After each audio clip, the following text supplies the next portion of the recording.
네 명의 시각으로 깊이 있게 정치를 들여다보는 정치 사색 시간입니다.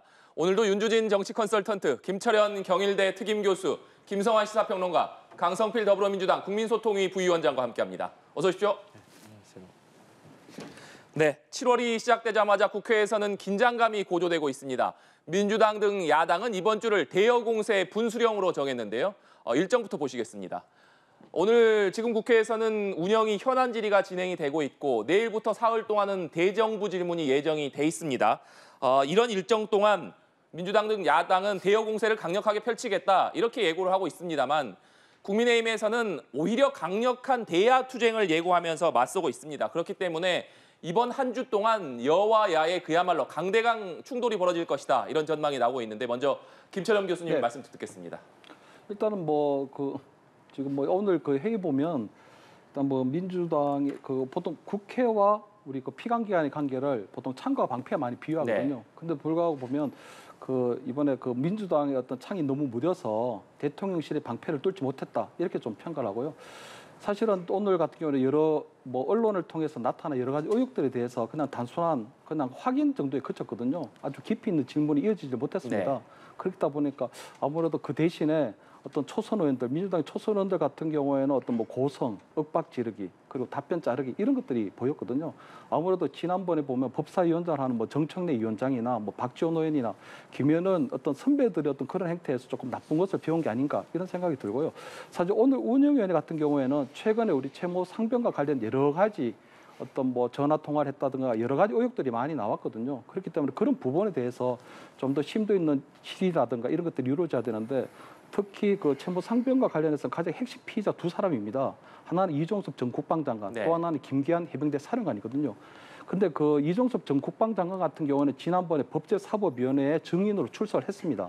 근데 김기한 해병대 사령관은 그때 거부했거든요. 그렇다면 오늘 같은 경우는 법제사법위원회 다음으로 운영위원회에서는 적어도 증인을 채택해서 김기한 사령관에 대한 어떤 신문들이 이루어졌어야 되는데 그런 부분들이 이루어지지 못한 건 상당히 아쉽다. 특히 운영위원회 같은 경우에는 운영위원장을 민주당이 길을 쓰고 했거든요. 그동안의 어떤 관례라든가 어떤 대화 타협, 서로 타협하는 그런 것들을 무시하고 국회법을 앞세워서 운영위원장을 가져갔는데 사실상 운영위원장을 가져간 이유가 없다. 저렇게 되면. 그래서 저는 민주당의 어떤 초선 의원들이나 민주당에서 조금 더 실력을 좀 더 키워야 되겠다 하는 이런 생각을 해가고 그렇게 좀 평가합니다. 김철현 교수님께서 말씀해 주신 대로 오늘 운영위에서는 해병 특검법안을 놓고 여야 간 치열한 공방이 벌어지고 있습니다. 민주당에서는 특히나 윤석열 대통령의 경로서를 제기하면서 강하게 의혹을 제기하고 있는데 여기에 대해서 국민의힘은 적극 엄호하는 모습을 보이고 있습니다. 오늘 운영위 상황 김성환 평론가께서는 어떻게 보고 오셨습니까?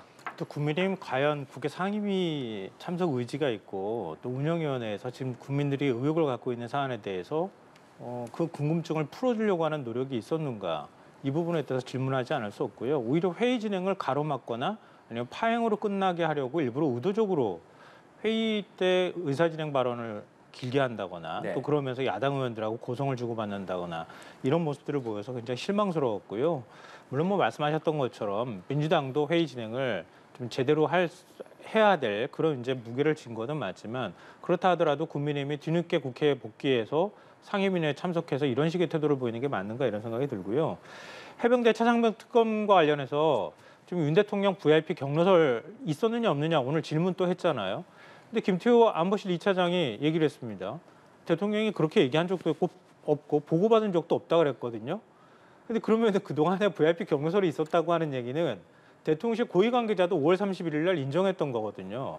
군사보훈법 취지에 맞지 않는다. 그러니까 해병대 수사단이 혐의를 적시할 권한이나 수사할 권한도 없는데도 불구하고 8명에 대해서 특히 임성근 전 사단장에 대해서 혐의를 특정한 부분은 그건 빼라 이렇게 얘기를 했다고 얘기를 하잖아요.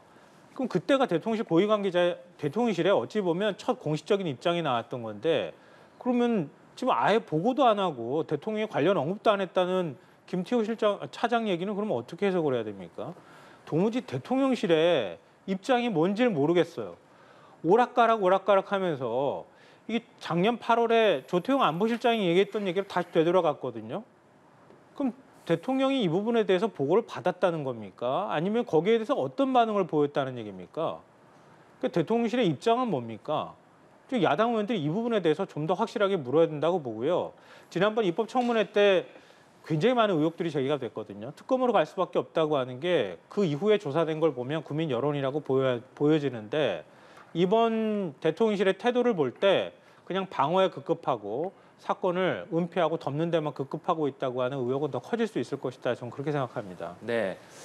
오늘 운영이 현안 질의에 이어서 내일부터 사흘 동안 대정부 질문이 이어지는데 특히나 내일 정치, 외교, 안보 분야 질의에서 민주당은 역시나 해병 특검 법안과 관련해서 정부를 강하게 몰아칠 것으로 지금 예고를 하고 있습니다.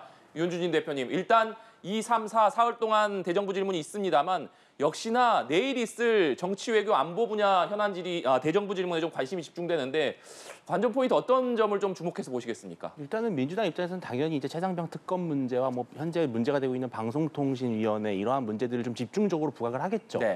그런데 다만 문제는 무엇이냐면은 민주당이 새롭게 국민 앞에 꺼낼 수 있는 뭔가 팩트라든지 아니면 새로운 논거가 있느냐. 그 부분에 있어서 국민들의 피로도도 상당히 높을 것 같습니다. 그동안 너무나 많은 기회를 통해서 했던 이야기들을 다시 또 해야 되고 그렇게 되면 국민들이 이목을 끌기 위해서는 고성을 지른다든지 상대를 면박 준다든지 그러한 자극적인 제스처를 취할 수밖에 없거든요. 그런데 문제는 현재 이 대정부 질문에 나올 뭐 한덕수 국무총리를 비롯해서 상당히 그 논리적으로 많이 준비가 돼 있고 특히 한 총리 같은 경우는 여러 사안에 대해서 적절하게 대답을 할 수 있을 것으로 저는 기대가 되거든요. 네. 그렇기 때문에 대정부 질문을 통해서 뭔가 새로운 어떤 사실을 밝혀내거나 국면을 전환하는 용도는 어려울 것으로 보이고 결국은 여야 간의 강대강 대치만 계속해서 반복되는 그런 소모적인 국회의 모습만 국민들에게 보이지 않을까 예상이 됩니다. 네. 강성필 부위원장께서는 대정부 질문 어떻게 전망하십니까? 네, 앞서 말씀하신 대로 최혜병 특검과 관련해서 거기에 대해서 이제 집중적으로 추궁을 또 하겠죠. 네. 그리고 이미 민주당에서 국정조사도 제출한 상태입니다. 그리고 뭐 속속들이 지금 최근에 어떤 대통령실의 외압이 드러나고 있는 상황이기 때문에 여기에 대해서 차분하게 집중을 할 것이고요. 이런 말이 있습니다. 이제 이기는 법은 지면서 배운다고 그동안에 민주당이 공격을 했는데 창이 무디다라고 하는데 그 무딘 창이 계속해서 찌르다 보면은 허점이 보이는 거거든요. 그러니까 예를 들어서 오늘 운영위만 하더라도요. 고민정 의원이 이걸 물어봅니다. 7070이라는 대통령실 변화번호 어디 것인가 물어봅니다. 그러니까 총무비서관이 답변을 해줄 수가 없다고 합니다. 그러니까 고민정 의원이 말을 하죠.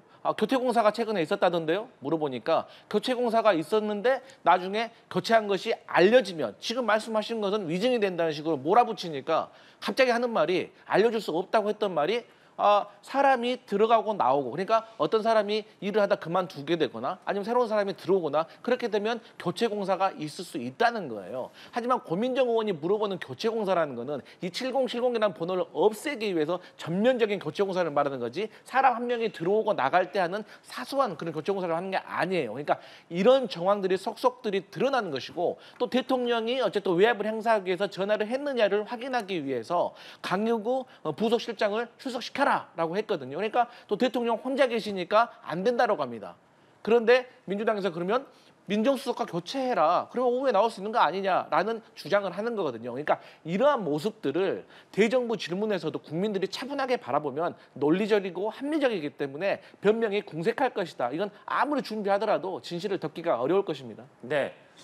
민주당은 이번 대정부 질문 기간에 본회의가 열리기 때문에 이 기간을 이용해서 해병특검법 또 방송사법을 처리하겠다 이런 계획도 가지고 있습니다. 다만 국민의힘에서는 만약 민주당이 이렇게 법안 처리를 시도할 경우에 필리버스터를 검토하고 있는 것으로 알려졌는데 김철원 교수님, 네. 실제적으로 국민의힘에서 과연 필리버스터로 맞설 것이냐 그 부분은 어떻게 전망하십니까? 뭐 필리버스터가 사실상 의미가 없거든요. 무제한 토론한다고 하더라도 지금 범야권이 190석을 넘었기 때문에 네. 언제든지 강제 종료할 수 있는 상황이기 때문에요. 그런 필리버스터나 이런 무제한 토론은 사실상 의미가 없고 단지 저는 지금 그동안 22대 국회까지 이어져온 어떤 국회 고유한 전통이 있습니다. 그게 보면 여야 간에 대화와 타협을 하고 서로 설득하고 수기로 어떤 공론화하는 그런 과정들이 있었거든요. 그런 것들이 이번 22대 국회 들어와서 다 무너졌다. 더 이상 어떤 관행이라든가 어떤 국회에서 지켜야 될 그런 전통들은 다 무너진 상태거든요.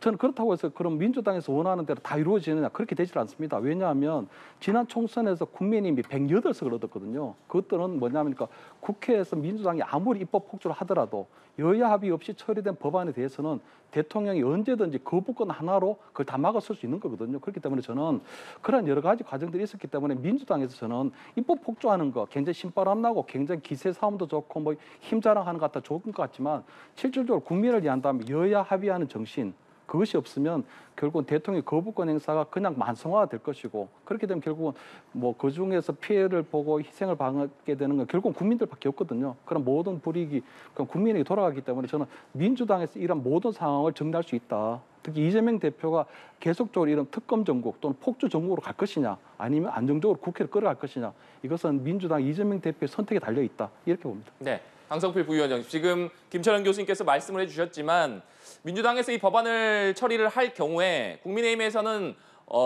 대통령의 거부권 행사를 요청할 수밖에 없다 이런 입장입니다. 이 부분 어떻게 생각하십니까? 네, 맞습니다. 대통령께서 뭐 거부권을 행사하시는 거야 저희가 이미 예상을 하고 있습니다. 네. 근데 지금 여당에서 필리버스터로 맞대응을 검토하고 있다고 하잖아요. 저희 민주당의 과거에 테러 방지법 때 그 필리버스터를 한 적이 있습니다.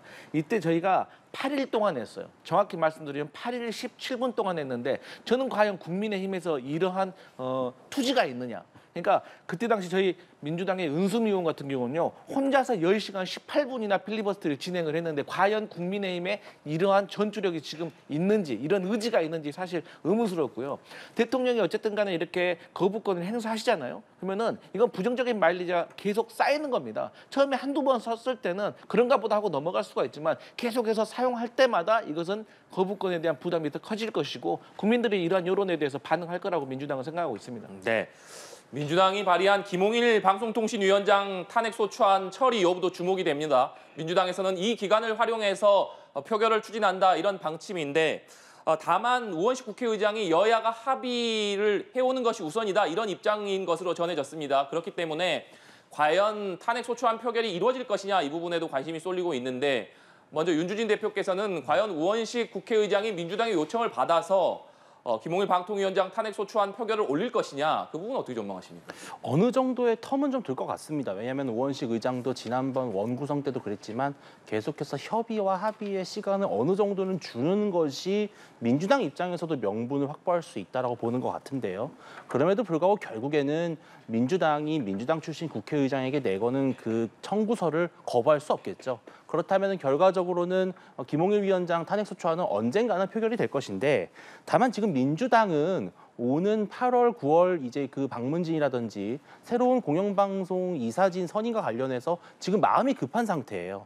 그런 상황에서 우원식 의장이 차입이 끌게 되면은 결국은 또 무슨 뭐 수박이니 뭐니 그런 공격이 나올 수 있거든요. 그래서 우 의장이 아무래도 이 김홍일 위원장 탄핵소추안 같은 경우는 조금 눈치를 보는 것처럼 보여도 결국엔 속도를 내지 않을까. 그래서 이 김홍일 위원장의 결국은 사퇴가 좀 조기화되는 국면으로 가지 않을까 예상이 됩니다. 네, 사태가 조기화되는 국면으로 갈 것으로 전망을 해주셨는데 그 말씀은 지금 여권 내부에서 나오고 있는 그러니까 국회가 탄핵소추안 표결을 하기 전에 이동관 전 방통위원장처럼 김홍일 위원장도 자진 사퇴할 가능성이 있다 이런 얘기가 여권 일각에서 나오고 있는 점을 언급해 주신 것 같은데 김성환 평론가께서는 어떻게 전망하십니까?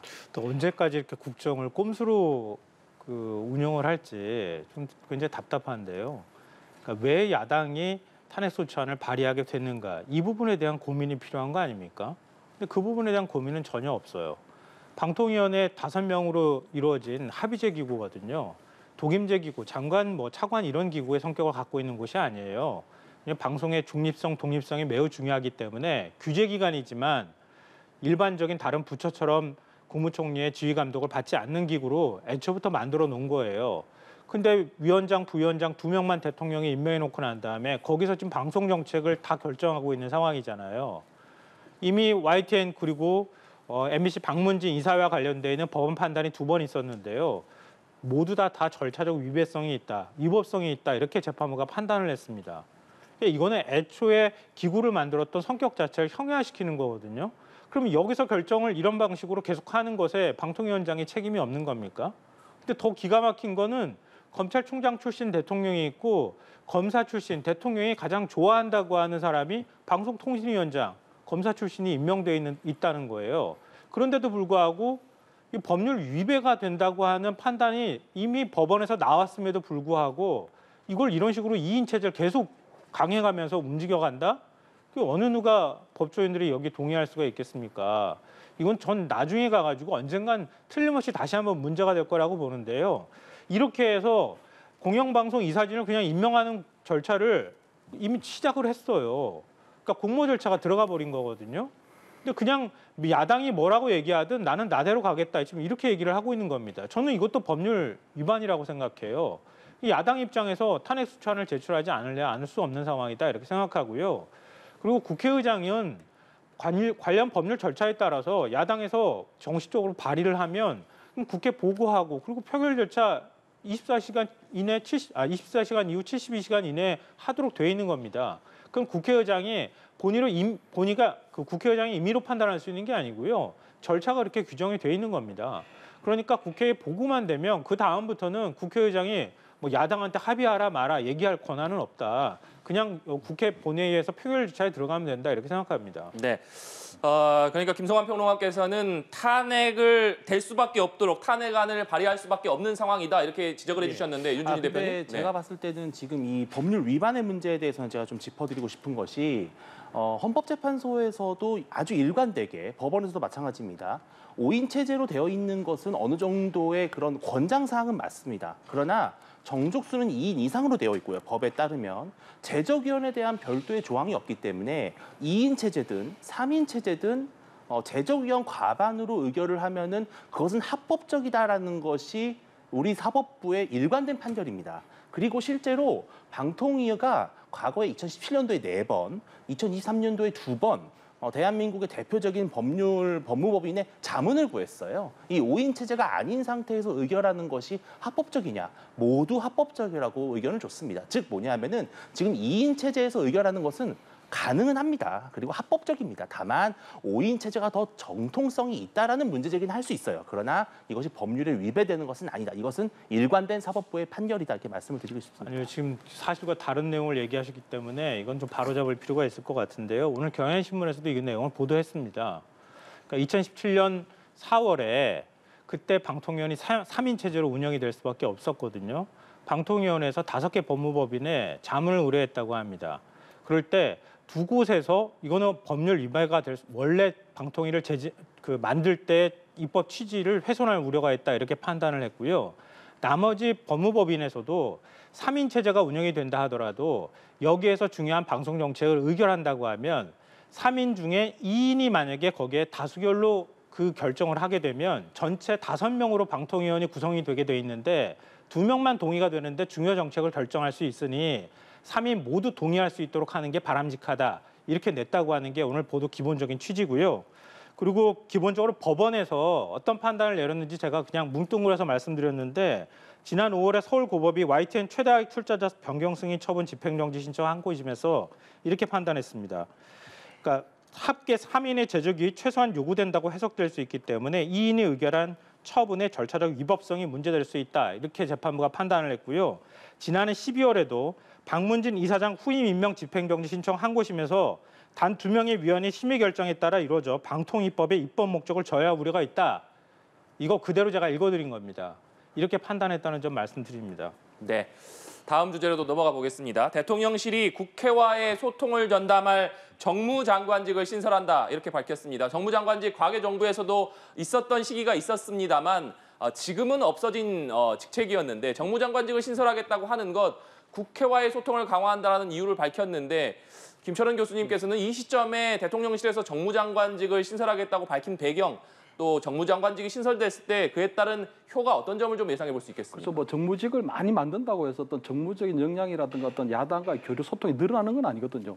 근데 거기 보면 대통령실에서 보면 총선이 지나고 난 다음에 정무 어떤 3비서관 체제를 원비서관, 1비서관 체제로 바꿨거든요. 근데 만약 이번에 정무장관직을 만약에 신설한다면 정부조직법을 개정해서 그렇다면 적어도 거기에 저는 야당 인사가 정무장관으로 와야 실질적인 기능을 좀 발휘할 수 있을 것이다. 예를 들면 지난번에 이제 공천을 못 받은 민주당이 뭐 박용진 전 의원이나 이런 분들이 만약에 정무장관으로 와서 만약에 대야 창구로서 어떤 활동한다면 네. 정무장관직이 필요하지만 만약에 그렇지 않고 어떤 범여권 내에서 그런 뭐 총선에서 낙선한 분들이 정무장관으로 와서 어떤 대화 소통을 강화하겠다 이렇게 되면 사실 옥상옥이 되고 그냥 계속적으로 중복되는 것밖에 되질 않거든요. 그래서 저는 이번에 정무장관직 신설이 만약에 어느 정도 야당 인사를 염두에 두고 있다면 찬성, 그렇지 않고 만약에 낙천된 총선에서 떨어진 그런 범여권 인사를 한다면 저는 반대. 이것은 옳지 않다 이래 보입니다. 네. 사실 정무장관은 그동안 대통령의 최측근이 맡아왔던 사례들이 많았었는데 김철은 교수님께서는 야당 인사가 맡아야지 효과가 있을 것이다 이렇게 말씀을 주셨습니다. 강성필 부위원장께서는 어떻게 생각하십니까? 저는요, 이 대통령의 기본적인 마인드가 변해야지 스텝이 한 명 늘어난다고 해서 변할 문제가 아니고 나아질 문제는 아니라고 봐요. 정말로 스텝 한 명 늘어난다고 해서 대통령께서 변하실 거라고 생각하면 저희 민주당에서는 10명을 증언하는 것도 찬성할 겁니다. 그러니까 최근에 김진표 그 전 국회의장의 회고록에서 보듯이 대통령께서 김진표 회장에게 뭐 진실유무는 따져봐야겠지만 어쨌든 간에 특정 세력의 조작이 있는 것 같다라는 생각을 하셨다는 거 아니겠어요. 근데 이러한 것들이 대통령께서 평소에 즐겨보시는 여러 가지 유튜브에서 비롯된 거라고 야당은 의심하고 주장하고 있고 군데군데에서 그 정황들이 드러나고 있습니다.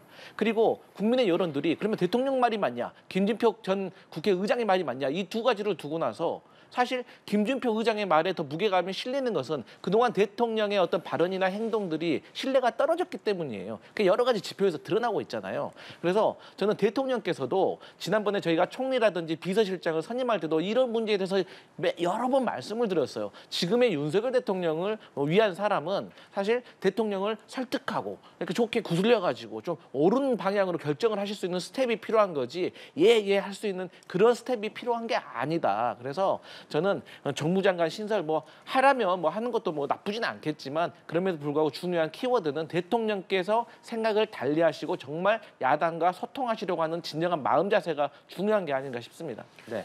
네, 좀 보충한 차원에서 하나 좀 질문을 던지고 싶은데요. 민심 청취를 하겠다고 해서 시민사회 수석실을 만들었어요.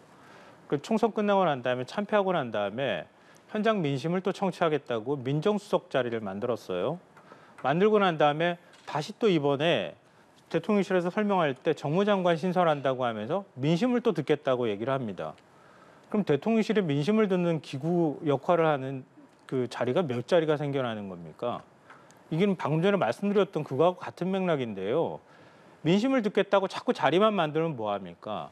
듣질 않으니까 문제 아니에요? 근데 왜 자꾸 자리만 만들어 놓습니까? 자리 만들어 놓는다고 야당하고 대화가 잘 되는 건 아니잖아요.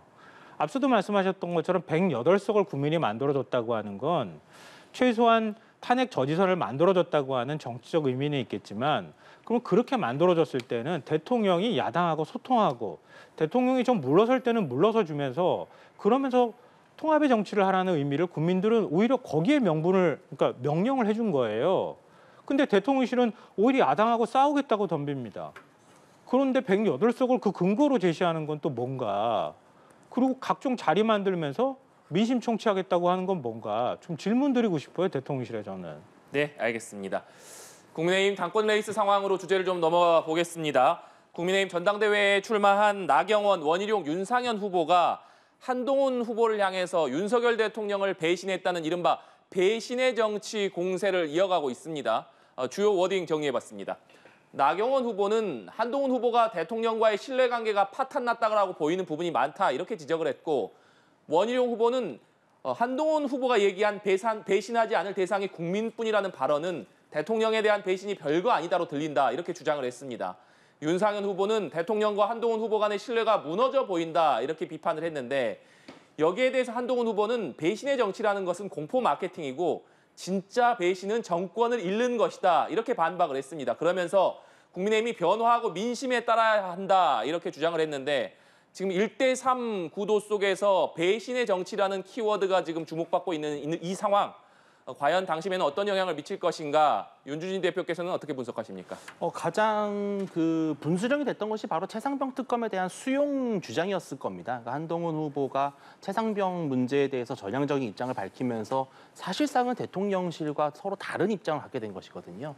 그렇기 때문에 당연히 이러한 배신자 프레임은 어떻게 보면 좀 자초한 면도 있어요. 그리고 또 이것은 이미 전대가 시작되기 전은 한참 전부터 지난 총선 당시에서 이제 한동훈 당시 비대위원장이 용산과의 어느 정도의 충돌을 빚으면서 나타났던 여러 문제들을 보면서 당원과 지지층이 한동훈 후보가 만약에 전당대회에 나오게 되면은 이러한 친윤, 반윤 혹은 비윤 이러한 갈등이 전개되겠구나라는 걸 예상을 했고 그 예상대로 가고 있는 겁니다. 저는 한동훈 후보가 이것을 담담하게 받아들여야 된다고 생각을 해요. 왜냐하면 한동훈 후보는 결국은 꿈이 어디에 있겠습니까? 대권 아닙니까? 대선 주자가 되려고 하는 분이라면은 당연히 현 대통령과의 차별화도 필요하거든요. 그렇기 때문에 이러한 배신 논쟁을 감정적으로 받아들일 필요가 없어요. 오히려 한동훈 후보는 담담하게 본인이 어떠한 입장에서 윤석열 대통령을 바라보고 있고 이 국민의힘이 용산과 어떤 관계를 가져가야 될지에 대해서 본인의 소신을 밝히고 그것을 당원과 지지층의 선택을 받으면 될 일이다 이렇게 생각을 합니다. 네. 김철현 교수님께서는 지금 주자들 간에 이루어지고 있는 배신자 공방 프레임 어떻게 생각하십니까? 그래서 저는 일단 배신의 정치라는 용어가 이 박근혜 대통령과 유승민 의원 사이에서 그때 네. 2016년 총선 앞두고 났거든요.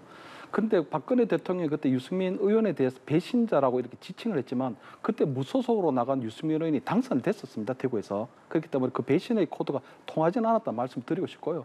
지금 보면은 이 한동훈 위원장이 워낙 이 대선을 형성하고 있는데 나머지 세 분의 어떤 후보들의 협공이 지금 한동훈의 벽을 뚫고 있지는 못하고 있는 상황이거든요. 근데 더 웃긴 건 지금 세 분이 지금 배신을 얘기했지만 한동훈 위원장 같은 경우에는 그냥 대한민국을 배신하지 않겠다. 국민을 배신하지 않겠다. 어떻게 보면 한 단계 높은 차원의 대답을 해버렸기 때문에 더 이상 대통령에 대한 배신의 문제를 넘어섰다고 보이거든요. 그렇기 때문에 저는 지금 이런 배신적인 여러 가지 이야기들이 통하지는 않을 것이다. 특히 세 분의 후보가 꺼내는 배신이라는 건 영남에 대한 영남 당심을 보고 하는 것인데 사실 영남에 있는 당원들은 굉장히 현명합니다. 지금 보면은 윤석열 대통령 임기가 중반을 넘어서고 있거든요. 반환점을 돌기 시작했어요. 그렇다면 지금 영남 어떤 당원들의 생각은 대통령에 대한 충성도, 대통령의 어떤 관계 이런 것들보다는 앞으로 향후 2027년 대선에서 그러면 사실상 민주당의 어떤 대권 후보가 되는 이재명 대표와 맞붙어 싸워서 정권 재창출할 사람이 누군가 이런 것에 대한 관심이 더 있지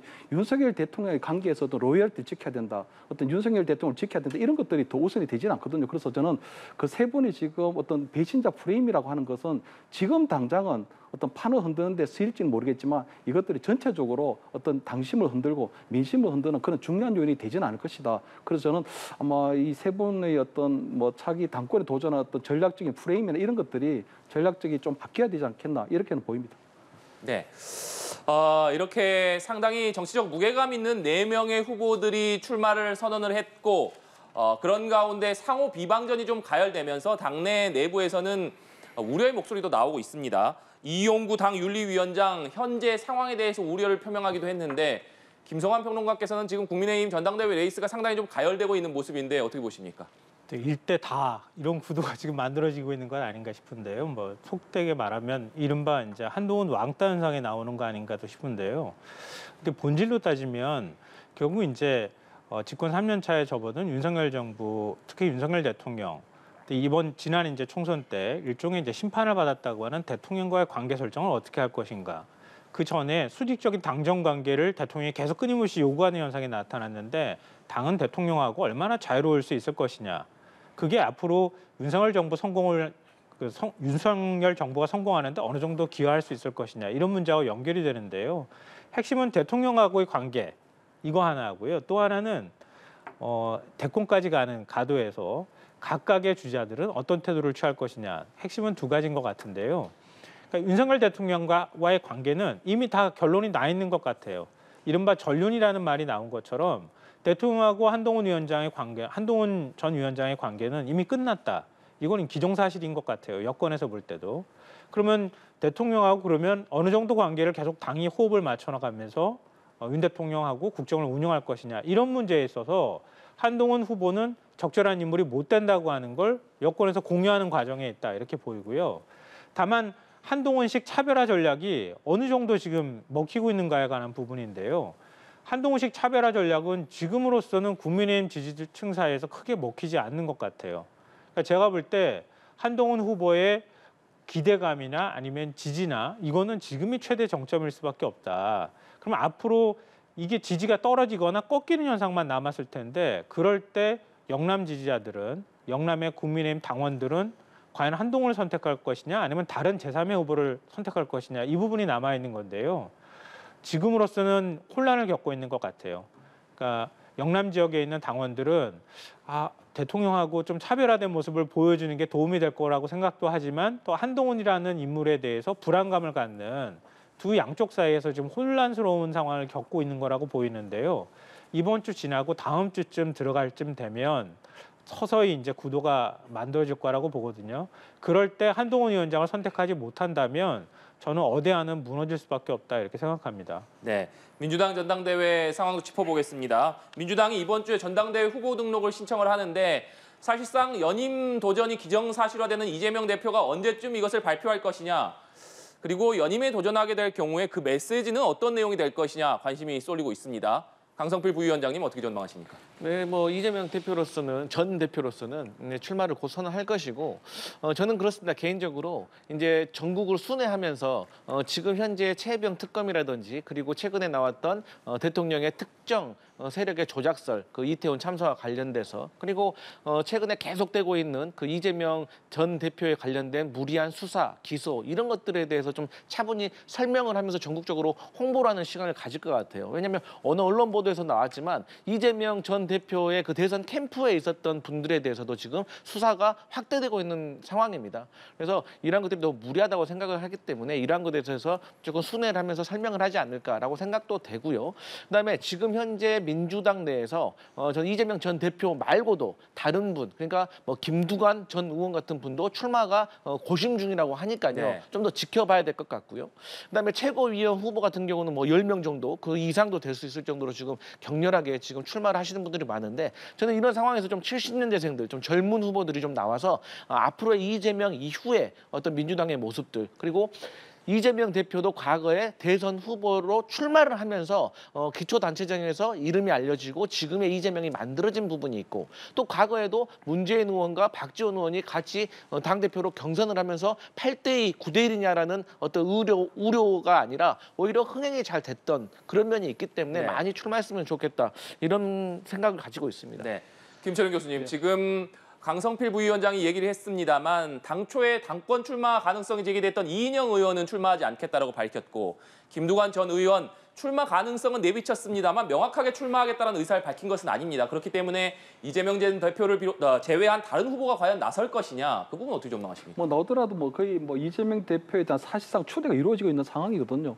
그래서 김두관 전 의원이 나오더라도 저는 들러리 역할밖에 안 될 거라고 보는데, 저는 김두관 전 의원이 이렇게 출사표를 던지려고 하는 이유가 있다고 보이거든요. 왜냐하면 영남권에, 그러니까 부산, 경남, 대구, 경북의 영남권을 대표하는 민주당 의원은 사실 김두관 전 의원입니다. 근데 지금 보면 김두관 전 의원이 이번에 총선에 떨어지고 난 다음에, 낙선되고 난 다음에 김두관 전 의원에 대한 예우가 안 되고 있거든요. 어떻게 보면 대구에서 지금 강민구 전 대구시 의원, 그분이 이번에 뭐 이 민주당, 뭐 이재명이 민주당의 아버지라고 하신 분인데, 그분이 오히려 민주당의 최고위원이 되고 김두관 전 의원은 약간 어떤 당직 어떤 이런 데서의 어떤 소외된 부분이 있거든요. 아마 그래서 김두관 전 의원이 하는 그런 부분에 대한 어떤 반발 때문에 아마 출사표를 던지겠다, 뭐 이재명 대표가 그대로 뭐 사실상 추대되는 건 웃기는 짬뽕이다, 이런 좀 과격한 용어를 사용하면서 하는 것뿐이고, 아마 어느 정도는 뭐 출사표 던지기 전에 뭐 내부적으로 정리되지 않을까. 저는 직접적으로 당대표 출마할 가능성은 굉장히 낮다고 이렇게 보입니다. 네, 이렇게 이재명 전 대표를 제외하고서 당대표 출마 후보자가 별다르게 보이지 않는 상황 속에서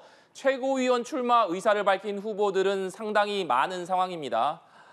지금까지 강선우 의원, 김민석 의원, 김병주 의원, 또 이성윤, 한준호 의원이 출마 의사를 밝혔고, 김지호 부대변인도 최고위원 경쟁에 뛰어들었습니다.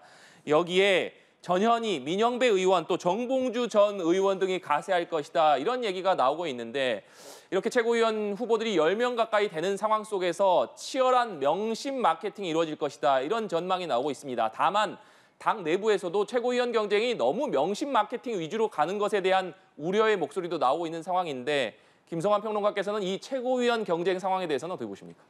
저는 명심 마케팅하는 거 좀 우려하고 있어요.